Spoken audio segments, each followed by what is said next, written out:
Hey everyone, welcome in. Betsperts Golf here for a little U.S. Open recap. First look at our another signature event on the back end of a major championship, the Travelers Championship. A belated Happy Father's Day to my guy Ron Klos, who had a fantastic weekend. Hopefully the family treated you as well as DFS did this weekend. Congrats on a big score. And how was the U.S. Open for you, buddy?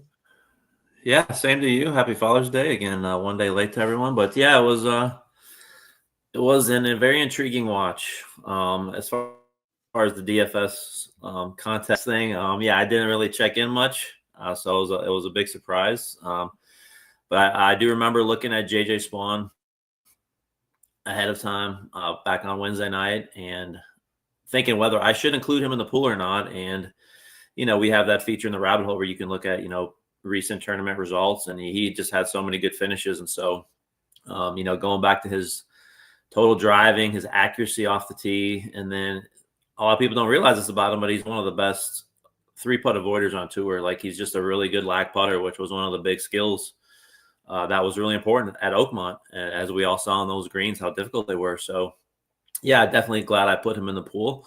But overall, I think it was just, you look at the leaderboard yesterday, and I know, there weren't a lot of big names up there, but that to me is what makes the U.S. Open so great, is just so many guys were battling it out.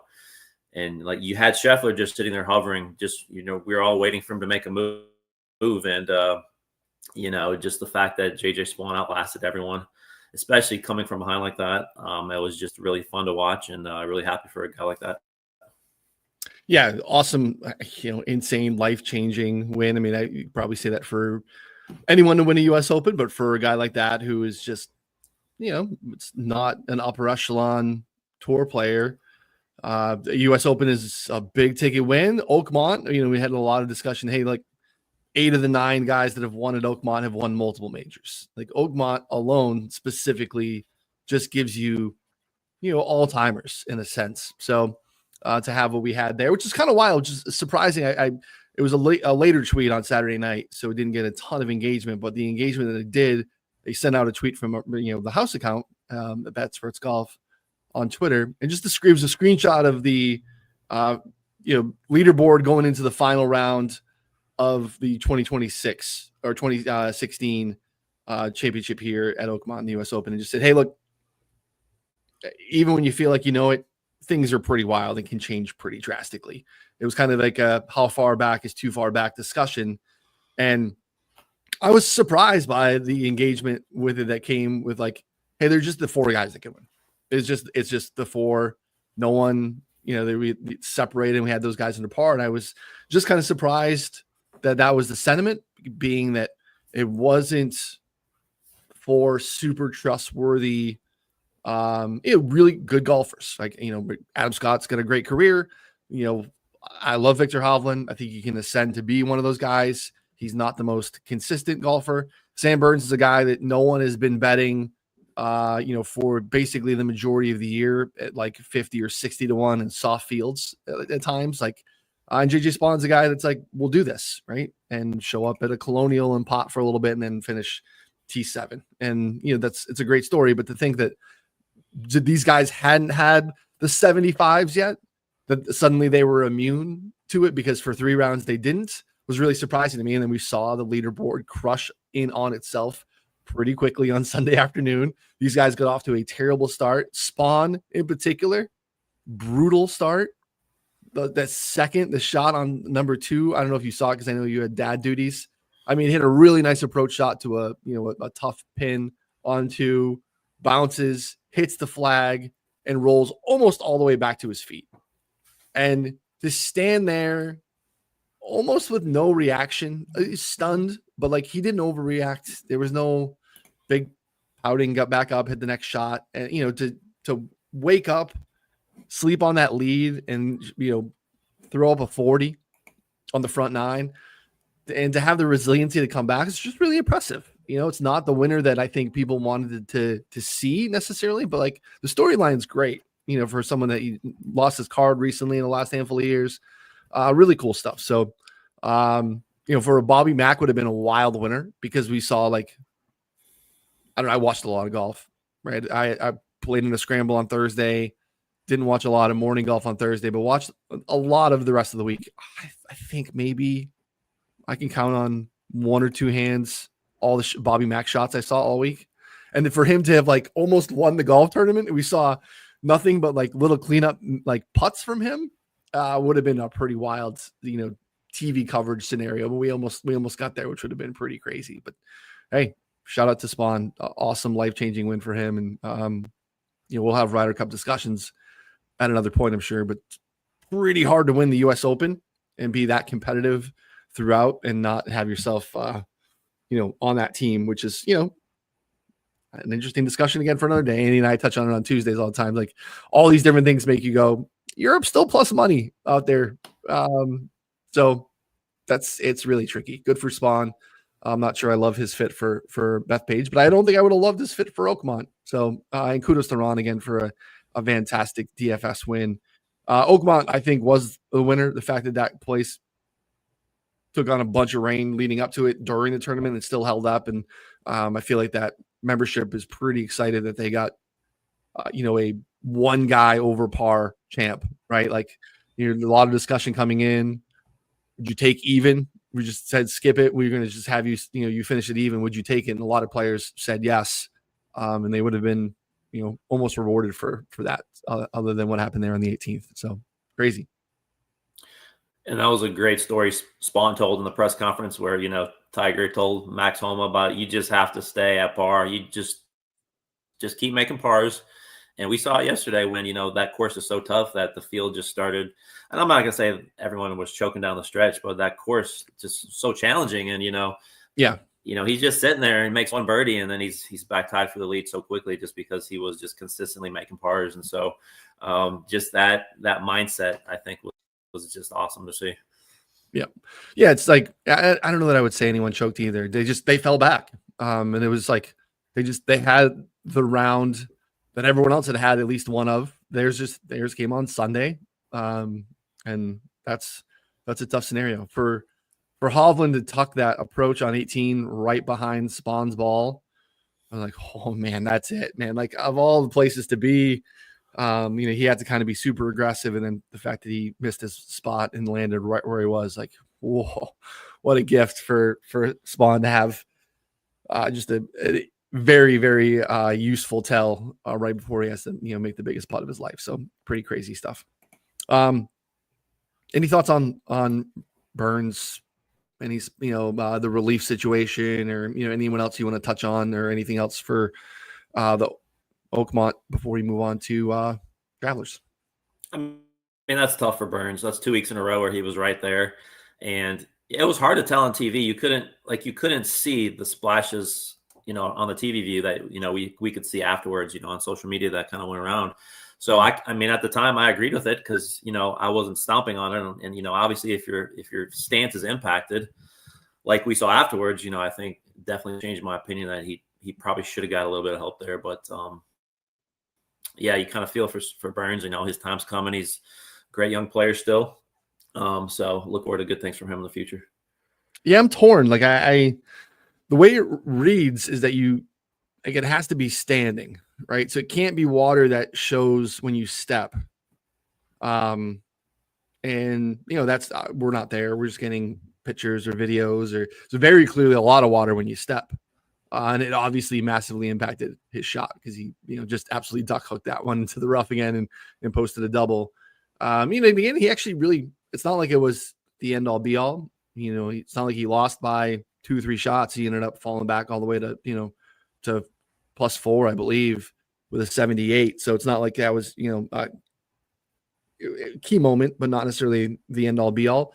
But yeah, I'm not sure. I trust the fact that these are, pretty experienced rules officials, and 2 of them denied his relief. Just tough, real tough. You're like, this doesn't look good. You get back over it and you're like, wait a second, let me bring someone else in, and then, you get that second shot. So and it didn't work. It's hard to get back over that ball confidently when this could be a challenge. So yeah, tough one for him to have a couple of instances in a row. So, all right, we'll transition to Travelers. another Pete Dye track and another small fields, no cut signature events. Our last signature event of the season. We're in a real nice stretch of courses and events leading up to the PGA or to the US Open Championship coming off of the PGA. We get into a little bit of the softer late summer schedule here as we, get into the Open Championship. Following this, it is, Rocket Mortgage John Deere season before we get the Scottish and we head across the pond to Ireland for the last major of the year. So Scotty's your defending champ at a course that's seen a lot of varying styles run historically. That's one here. I'll pop up the odds board and you can talk to us a little bit about what to expect from TPC River Highlands. So this is a classical tree-lined par 70 Pete Dye design where shot shaping is pretty much required. And, I think that's one of the reasons you have a variety of winners is, you have to get somewhat creative, have to use every club in your bag. For the most part, it's not pounding driver off the tee. This is definitely a less than driver course, even though we've kind of seen over the last couple of years, especially as this has moved into signature event territory, some of the best players kind of cutting corners a little bit more, taking a little bit more driver, getting more aggressive. They even try to make the course tougher after 2023 when Keegan won at 23 under, and the course played that year at minus 1.6 per round. And then last year it's minus 2.3 per round. So it got even easier last year. So again, I would surmise a lot of that is just, you have the best players in the world, yep. 70 players. And so that's obviously going to have a big impact on that as well. But yeah, this is obviously the third shortest course on tour. You do have some rough that's approaching, 4+ inches again, kind of a Kentucky bluegrass fescue mix. And so around the green is one of the more difficult on tour here. But there's just a lot of cool holes here. There's a lot of risk reward, obviously coming down the stretch. We've had 15 of the last 21 tournaments here being decided by one shot or less, with six of the last 13 going to a playoff, including, of course, last year when we had Scheffler outlast Tom Kim. So yeah, there's always, it's a pretty exciting finish. The players tend to love this event. The fans come out, it's one of the, up there in Connecticut. So, obviously this is Keegan territory. So I'm kind of looking that over. Do I go back to him again here? So yeah, there's some interesting value on the board as we can get into now. Yeah. Keegan playing some good golf is a spot where we've seen a lot of wide array of winners historically. I mean, you kind of go down here and we can see, Scotty, Keegan, Xander, right? Some class. This has become a signature event over the last handful of years. Harris English, I believe that was the playoff. Was that the playoff with playoff. It took forever. A place where prime DJ can win and a place that Ches Reavie won the year before is pretty much all you need to know about what we can have in terms of skill sets to win here. This used to be one of the Bubba tracks back in the day when there were really clear places for Bubba to win. But again, Bubba and Russell Knox are very different skill sets in terms of how those guys have profiled historically in their career. So definitely brings in, solid recent form here. We saw some low scores last year. I mean, I believe we had a 59 from Cam Young on Saturday here last year. He finished T9 and had a 59 there on Saturday. So low scores are out there. But because there's water and some, different stuff, if you're a little wayward, the missed fairway penalty is pretty severe as well. So you can have these, bigger scores as well. So it brings in a lot of variety and a lot of variables here. We're kind of looking here briefly at the opening odds, as we've seen most books populate some prices now to start. Situation like this when you have, Scotty in the field, and again, Scotty Rory really top of the board ish. The win equity down the board is reflected in the prices, and he gets some nice long shots for sure. And again, it's going to be another spot where I really feel like every book for the most part now, it could be missing some. And again, here in Illinois, I do have quite a few, despite my 50% tax to pay. Mostly everyone's has a without Scheffler market. And strategy wise, however you like to play, it's up to you. But those are spots where I don't think that they're horribly priced. To really remove Scotty from your weekend sweat, I think is definitely worthwhile at times. So price those out. You can actually use Gambly here and look at that search for without those markets, without Scheffler, without the big guns as the week goes on, if you want to get a sense of where the best number is on some of the guys that are deeper down the board. So again, you can just take on Scotty. Didn't win last week. It doesn't win all the time. Very easy to just go ahead and take some nice longer prices on some guys down the board. I know Ron's already taken one swing this morning, which I like quite a bit. So I understand why someone would do that. Some of the stuff that Ron's touching on here too, go into our course stats page. Again, you can expand this to get a sense of all of the details, maybe some filtering options that you would want when you're looking in the rabbit hole. Like, we see less than driver off the tee. You can see the missed fairway penalty is high. You can see difficult around the green, like Ron touched on there too. If there's anything you wanted to look at, some of the corollary courses as well. Other Pete Dye tracks, other positional golf courses, other shorter golf courses that are towards the middle of the pack or on the easier end scoring wise, because that's very much what we have this week. You can see, par 70, but just 68 and change from the tips. So, not a lot of very, very long holes for these guys. Par 5 stretched out to, almost 600 yards there. 13th is a lot more gettable at 523, which I believe mostly everyone's going to be able to get to there in terms of curating some, possible eagle opportunities. You see that reflected here as well as a shot that you can, kind of take advantage of. 3.36 eagle opportunity, which is significantly above the other par 5 on the course. Off the tee, you can see this reflected in the data here too. Some less than driver. Your drives going 300 plus, significantly less. Even last year too was a stronger field. You mentioned some player by player cutting off dog legs and stuff like that. Dipped even below where we typically have been. We've kind of been running around mid 50s to low 60s off the tee, which is again significantly less than a standard course from a driver standpoint. So keeping the ball in play. You see the accuracy reflected there as well. Guys are keeping themselves in play more to give themselves more opportunities to attack these greens. From an approach standpoint, greens and regs a little bit easier. So while around the green is tougher, you're really in trouble if you're having to scramble for scores here. It's kind of tricky. So greens and reg pretty high here. If you want to kind of dig into this more, you can. For subscribers, Mulligan 25 discount still available for 25% off 12-month sub. We're right around tour average. These guys hanging back a little bit. Near approach shots are kind of mixed. You can get into some of the distributions overall if you wanted to as well. So what else should we touch on here before we can dig in a few things rabbit hole wise? You got anything else for us? I'm just getting into the week, I guess. I'm definitely looking at short courses here. I think the comp course feature is going to pull up a lot of those up as well. And I think this is definitely a wedge fest type week. We have 70% of approaches are under 175 yards. And so 100 to 150, we have that overall proximity view. While there is a high missed fairway penalty, again, you think about the fact that since it is less than driver, a lot of these guys are still going to be hitting fairways. So I think looking at just overall 100 to 150 yards is a great way to dial in kind of those best approach players. And I'll probably take a long form and a short-term view of that as well and just see who's, coming in really hot with their wedges. So there's a lot of different ways to go about it this week, whether you want to look at easier scoring courses.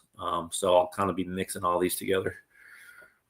Yeah, I like that call. Yeah, you can just high level, say, fair last 16 rounds, fairway proximity, right? So just, picking a winner. So we're assuming our guys in the fairway here, right? You can do different things if you're modeling that DFS player pools and things like that, but just short term from 125 or 100 to 125, you see Hoagie, JT, Denny, Sepp, Kevin Yu, some of the guys that are kind of right there in the mix. You bump back out some of the guys that are also in the 125 to 150. Hoagie still kind of in the mix there. You see Sepp and Denny still in the top 20, but your leaders in that are Colin, Sam Burns, Ludwig, Ryan Fox, who's just, again, super duper streaky golfer. He's playing really well right now. So again, that can turn in a blink of an eye. But when Ryan Fox is hot, Ryan Fox is like a top 25 golfer in the world for like 6 week stretches at times. And that's been going on for like 4 or 5 years at least. Here's Russell Henley in the middle of the pack there, what you would expect. Tom Hoagie, Cantley, Bud Cauley, Lucas Glover, Thomas Dietrich. And you kick it out a little bit more into kind of the last bucket there, 150, 175. There's Foxy again. Hovland, Finau, Yu, Berger, Connors, Lowry, Akshay. He was in the mix very much here last year. I believe that they had to play threesomes on Sunday, and it was Akshay, Scotty, and Tom Kim. And Akshay was in the mix. Xander, Davis Thompson are in that mix as well. So, again, you go a little bit longer, too. You're going to see a little bit more stabilized. Again, you can mess around with any sort of round sample, any sort of time frame here in the rabbit hole to manipulate the data however you like, whatever you think the most valuable way is. Ron touched on, I want to look at both recent form and then long term. Again, long term is going to give you some more stability in terms of what baseline skills are. But form is real. The guys are playing better now at times. It's obviously a useful tell here. You can see kind of all these buckets here. Scotty's going to be faring pretty well. Sepp, really kind of outside of Scotty's, been maybe the best approach player in the world in 2025. This bodes well for Sepp as well. Even a little bit longer term stuff for Foxy is good. Here's Morikawa, Shane, Bud Cauley, Tom Kim, which is, I was on Tom Kim last year here.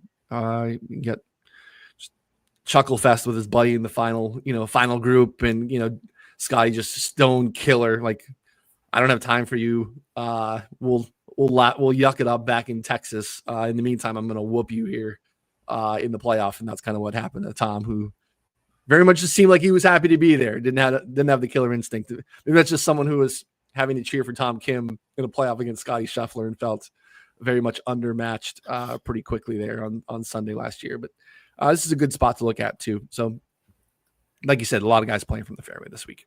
Let's go back. We'll look at some big picture condition, short course stuff. I think from a high level is kind of how I like to start my week in terms of, maybe these top three. For the most part, for me, these top two, I like to look at the scoring condition piece and the course length.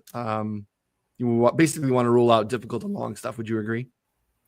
Yeah. And I think with this being such a strong field, a lot of these guys do not play easy scoring courses. So yeah, I'm even including average here.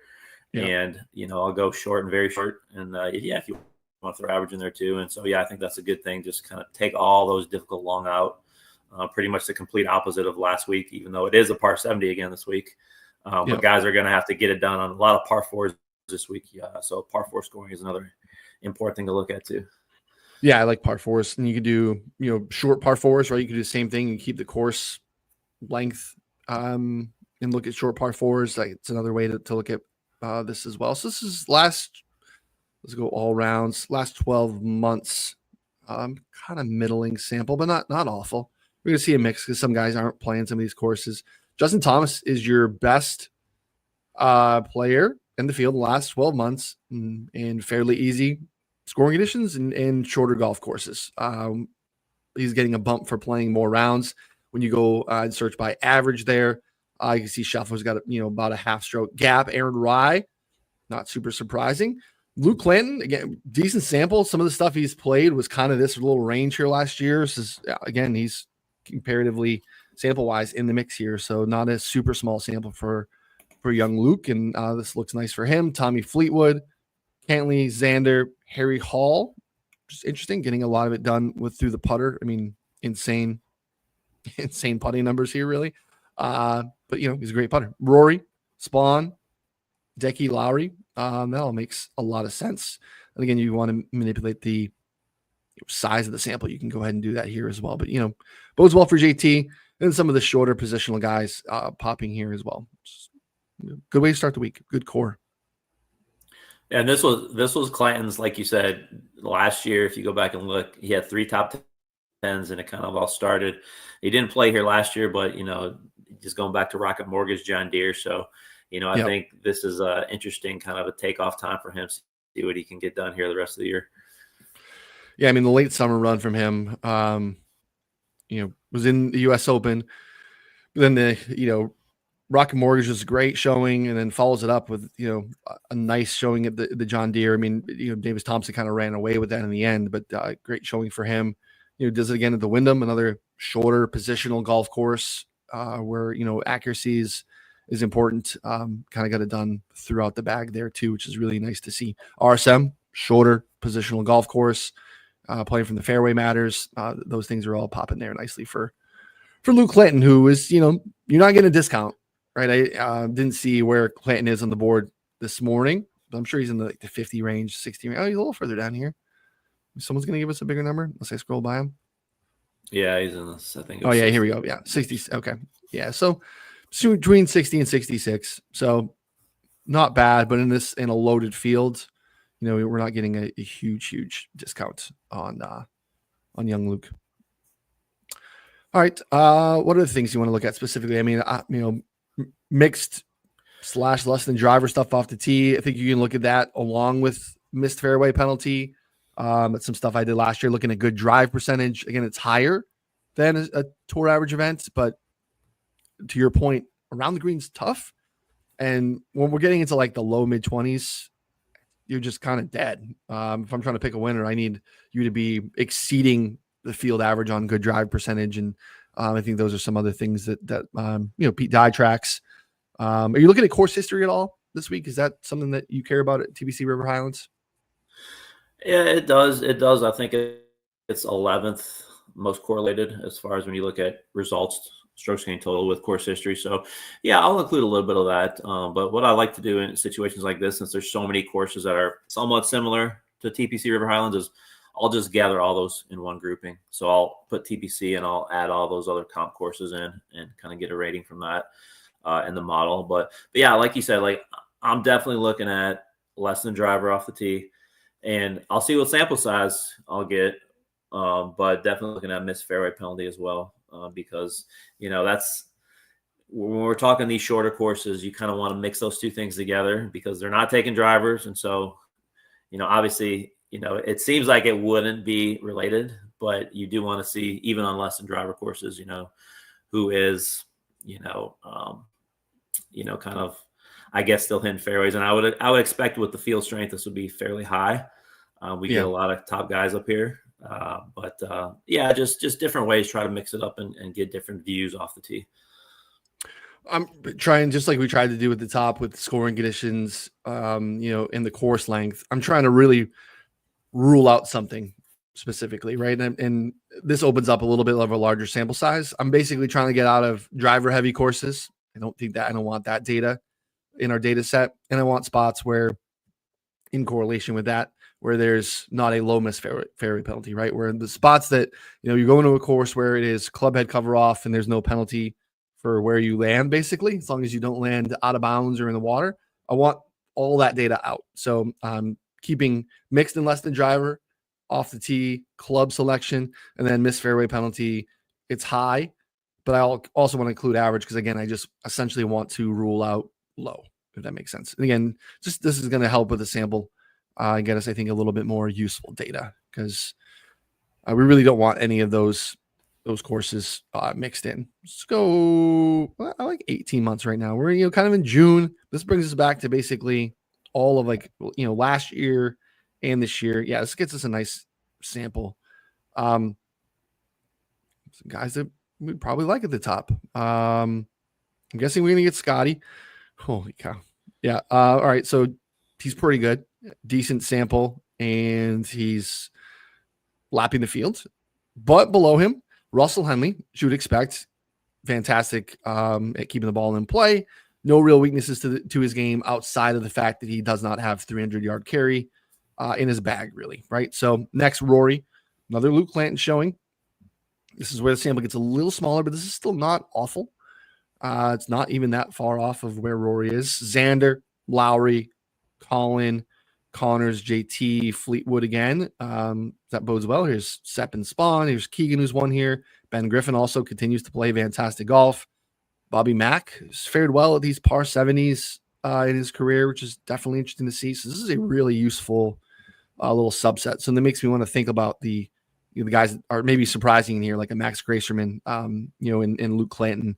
take a little bit longer of a look, you can maybe play around with that sample as well. But yeah, I think that's an interesting little group. And I think if you also look at off the tee, like even like it's a way to almost get a little glimpse into who's really aggressive on this type of course, because the only way you're going to gain strokes off the tee above and beyond others is if you're gaining with distance and accuracy. So I don't remember from last year, but I'm assuming Scheffler took maybe a good decent amount of driver because he's so accurate. And then you could see a guy like, Colin as well. So I think that's another way, and even ball striking, to get a glimpse of, okay, on these courses where a lot of guys are clubbing down, they all kind of have the same approaches into these greens. And so it kind of, obviously, ball striking combines approaching off the tee together. So I like that look as well. Yep. Scotty, Morikawa, Clinton, Lowry, Xander, your top 5. Some of the names that we've seen. We looked at strokes gained total as well, are right up there. We'll keep these filters on real quick and then just look in the approach bucket at the good drive percentage, which I was kind of talking about earlier. I'm sorry, it's in off the tee. It was, kind of common, like Ron said, ball striking wise, we're combining, a thought of who's doing well off the tee and on approach. And that's what we're looking to capture in terms of keeping the ball, in scoring position on that second shot. So I would expect this to bode well for those guys. Again, Luke Lynn, Colin Morikawa, Scotty Scheffler, Russell Henley, Akshay, which is again, that is kind of who we had in the mix here last year. Hovland, Rye, Sepp, Lowry, Connors, Keegan. So just a lot of overlap at the top of the board. Again, some of the best guys in the field, but not all the best guys in the field. Again, we're small fields, no cut signature event. So this could be your leaderboard, like this page right here. Like it very well could be the leaderboard. And I think a lot of people don't realize these greens are the 5th smallest on tour. Like these greens are only 5,000 square feet. So we're really looking for guys who are really pinpoint approach players. And you see, these are all the guys that we would expect. Yep. Yes, it's a really good pool to be swimming in for sure. Probably when we get salaries here, soaking up a lot of DFS ownership because of the week and how it plays.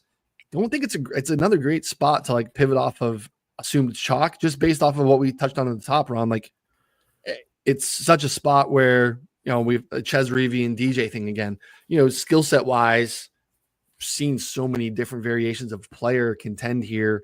Be careful of chasing, chalk. Like I thought Steps chalk, Shane Lowry chalk last week was fantastic. Ended up being like directionally correct because it was the thought of like, hey, playing from the fairway is going to matter a lot. Unfortunately, they both just didn't do that as well as they normally do.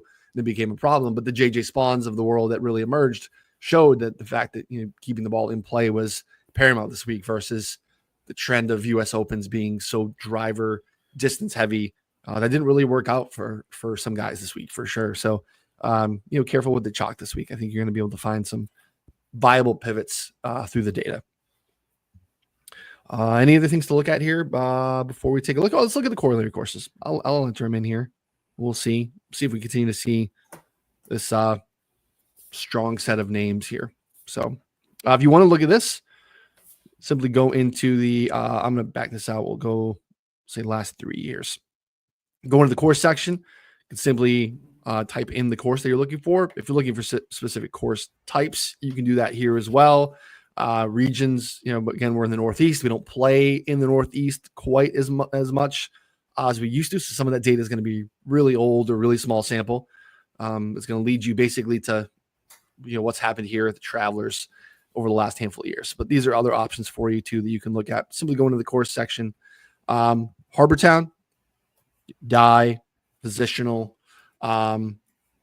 See Sawgrass, another die. Definitely a missed fairway penalty.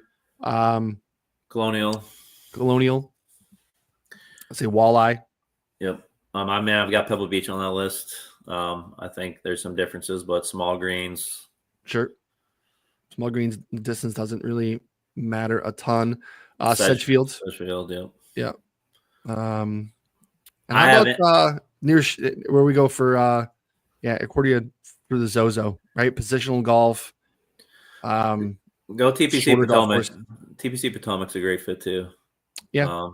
Scoring was tough there, though. That was the only tricky part. Oh yeah. It was similar, but it was tougher. Yeah. I mean, and this is like, you don't have to do this, but this is where I would actually put TPC River in here, just to throw that in. But it's up to you.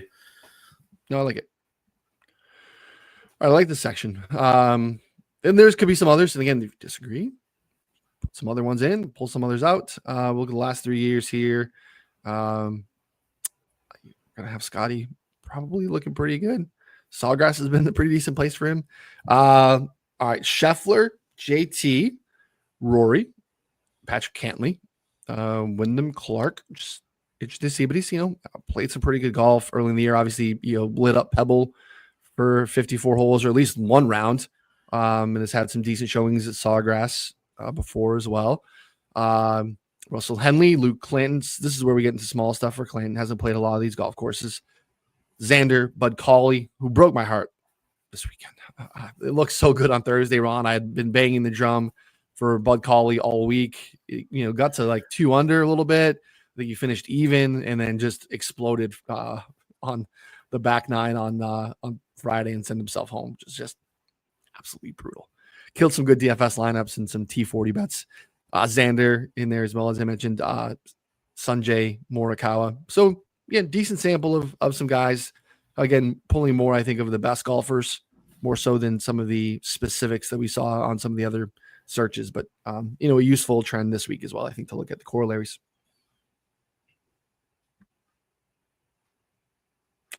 All right, anything else you want to look at, buddy, before we wrap?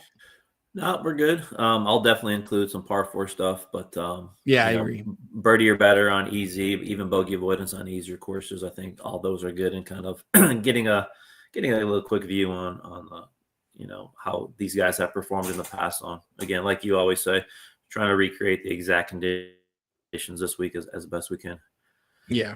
I mean, that's what I think the rabbit hole is fantastic at doing, and sometimes you can't. Like last week, you couldn't really replicate because we don't have a lot of examples of Oakmont and a lot of comp courses. We see it once every 9-10 years. Sometimes you just want to kind of rule out something. It's like when you actually play golf, when you start to get to a spot where like you can rule out one side. I'm only going to miss when I'm only going to miss right. That really helps, right? You kind of eliminate trouble on one side. We're trying to kind of do that with the rabbit hole as well. I really want to eliminate, some set of data that I don't think is relevant, right? Like there are other sites, I would say, like there are other sites out there that you could find rolling strokes game data. You can go into the PGA website and find how these guys have played in the last 16 rounds, 36 rounds. It's not really always really relevant because you want to see good form, but like now we get all this Oakmont data coming into the data set. That can really make things tricky if you're trying to get any sort of useful tells out of it as you kind of take it, extrapolate into the next week. It's really, really, really tricky. So, Sam would love to eliminate the 2-way miss in his game. We're all there. Kind of done it. Still need to do some other things to make myself a decent golfer that's not mad at myself a couple times every 4 hours that I'm out there. So yeah, I think this rabbit hole is it's a decent comp. So I also think it's a good question too from Sam.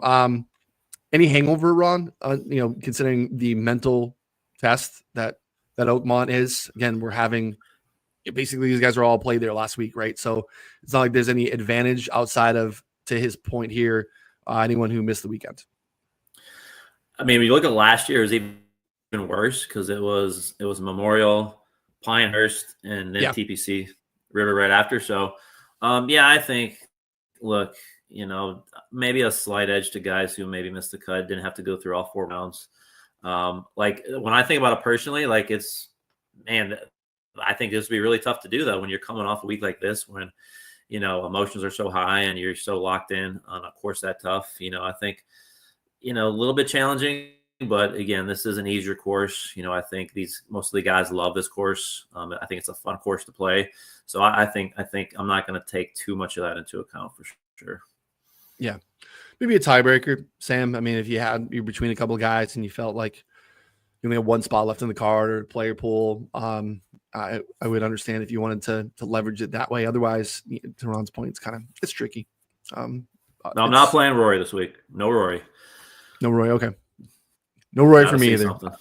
I got shout out to Chris Powers and Stephen Hennessy at Golf Digest, and I gave them a crap. I was on their podcast last week and was joking that, like, someone would aggregate my comment because I just said Rory at the time on a Monday morning when we talked. I said Rory's unbettable at his number, and because he was like 10-1 in most spots, and they aggregated it. They grabbed the clip. They made it a headline on their website: Rory unbettable per our experts. And I had a little bit of some nerves early on Thursday because he gets out to a real nice start, and I'm like, man, that is going to be painful aggregation. But then he did his thing, came through, and that was the ultimate top 20 backdoor, though. I mean, you just cannot get a more Rory backdoor so much. Yeah, Rahm too, three birdies to finish backdoor to top 10 for himself too. So it helped. I needed that for the one and done. But all right, appreciate everyone hanging out with us. Again, betspertsgolf.com. Mulligan 25 gets you 12 months for 25% off. Take advantage of that. Again, it'll take you through next year's U.S. Open. Gets you, again, the rabbit hole we spend a ton of time on. Like, it's just not all we have. It's a fantastic piece, but Ron spends a ton of time putting together DFS player pools, cores, his ownership projections. I think go toe to toe. A lot of people out there banging their chest that they have the best ownership projections out there in the market. I feel that we can compete with any of those as well. The optimizer can hang too if you want to mass enter on the DFS side. We have pre-tournament projections, all those things as well. Spent a lot of time in the rabbit hole, but we have a lot of different tools and things out there as well. So again, congrats to our guy here on a nice score, and let's do it again this weekend. So smash that like and subscribe before you take off. We appreciate you hanging out. Come back tomorrow at 11 Eastern for the betting show. We'll get into more thoughts on the Travelers. Thanks, everybody.